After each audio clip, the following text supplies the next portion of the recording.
Hello everyone and welcome to another video on our channel Ruposhi News. We're back with more tribute. In this video, we have a list of American legends who passed away in the last few days or just recently. Number 1. Phil Lesh. The bassist and original member of the countercultural rock group The Grateful Dead, Phil Lesh, has passed away. He was 84. The news was shared on Lesh's official Instagram page by his family. Lesh was first attracted to classical music when he was born in Berkeley, California, in 1940. Prior to focusing on the trumpet during his high school years and time at the College of San Mateo, he played the violin as a child. Jerry Garcia, a banjo musician, approached him in the early 1960s and requested him to play bass for his rock group, the Warlocks, even though Lesh didn't play the instrument. Still, he agreed, and the Grateful Dead was formed in 1965, with Lesh settling into the improvisation-based band along the way. In his 2002 book, A Long Strange Trip, The Inside History of the Grateful Dead, Dennis McNally, a biography of the group, stated, "Phil Lesh, the most aggressive purist, the anti-Philistine artist, is the psychic pivot to the Dead on a day-to-day basis. He is the one who frequently and loudly insists that they dance as close to the edge of the closest available precipice as they can. Because of his tremendous mental and physical velocity, he was formerly known by the nickname Ready Kilowatt. He was intense, dynamic, and intelligent."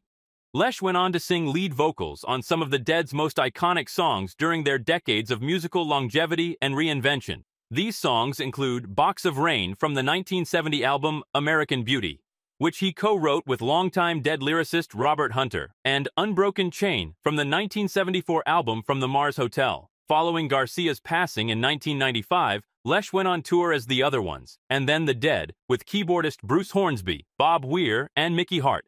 In addition, he put out records with his own band, Phil Lesh and Friends, and ran the well-known Terrapin Crossroads in San Rafael, California, for 10 years. Lesh frequently performed there with his kids, Brian and Graham. The Lesh family has been supporting live music in Northern California, even after Terrapin closed in 2021. Most recently, they organized a festival called Sunday Daydreams, where Lesh was the main act this past summer. "I would have to say that music and performing are as essential as food and drink to me, but even more so as I get older," Lesh told the Marine Independent Journal in June. "While it can sometimes be more of a challenge physically than it was when I was a young whippersnapper, I've found that age brings wisdom. And with that comes musical experience and knowledge that I didn't have when I was younger." Number 2.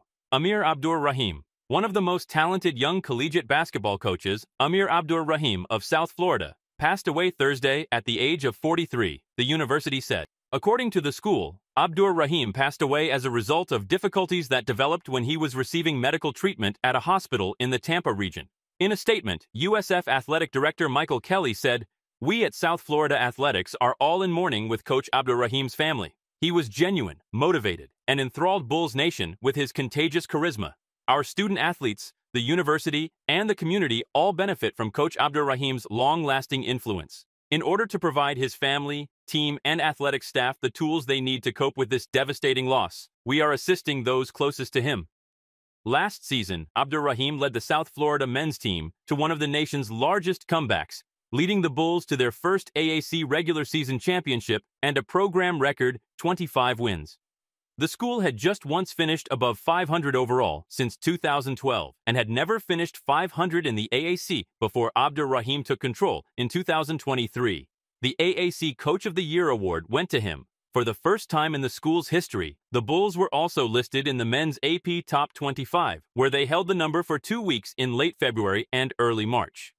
I asked Kelly, "You afraid of heights?" In March 2023, Abdur-Rahim stated this during his initial press conference.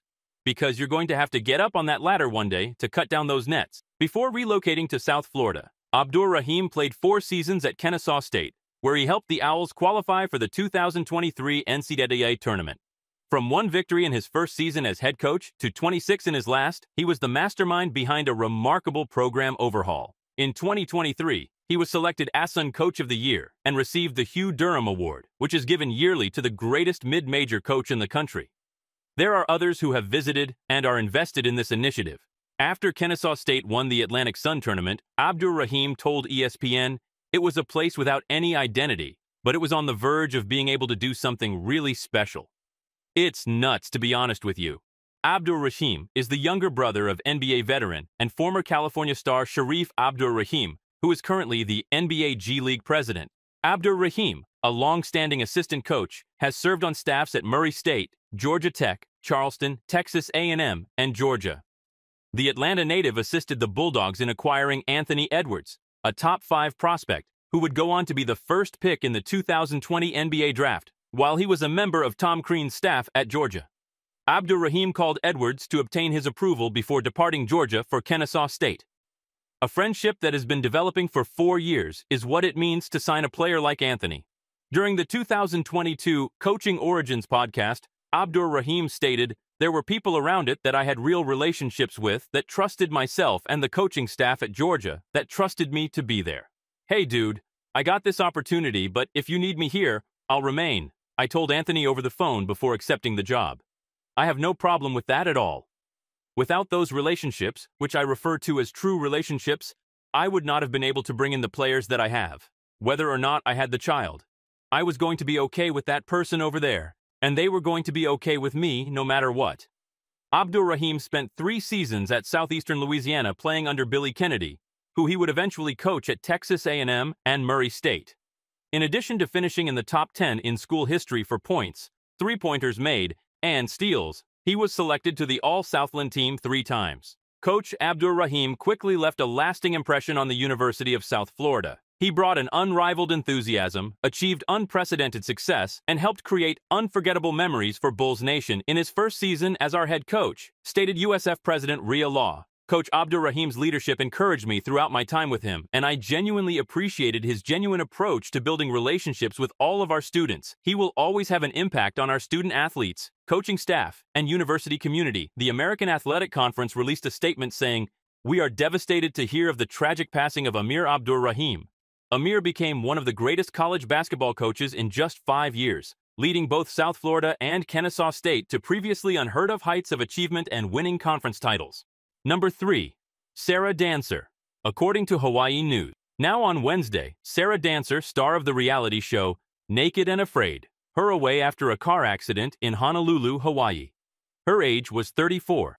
According to the local news source, Dancer, who made his debut in the Discovery Channel's survival competition series in 2017, was a passenger in a car whose driver lost control and collided with a parked automobile on Sunday night. The reality TV personality passed away on Tuesday after being sent to a hospital in severe condition. According to reports, the driver and one of the 2 passengers in the parked car were in critical condition. According to Honolulu police, speed appeared to have played a role in the collision, but neither alcohol nor narcotics did, according to Hawaii News Now. According to the website IMDb, Dancer had multiple appearances in the TV series through 2021 after making his debut in Season 8 of Naked and Afraid in 2017. Dancer returned the following year for Naked and Afraid XL. Last year, she made an appearance in the inaugural season of the competition show, Fight to Survive.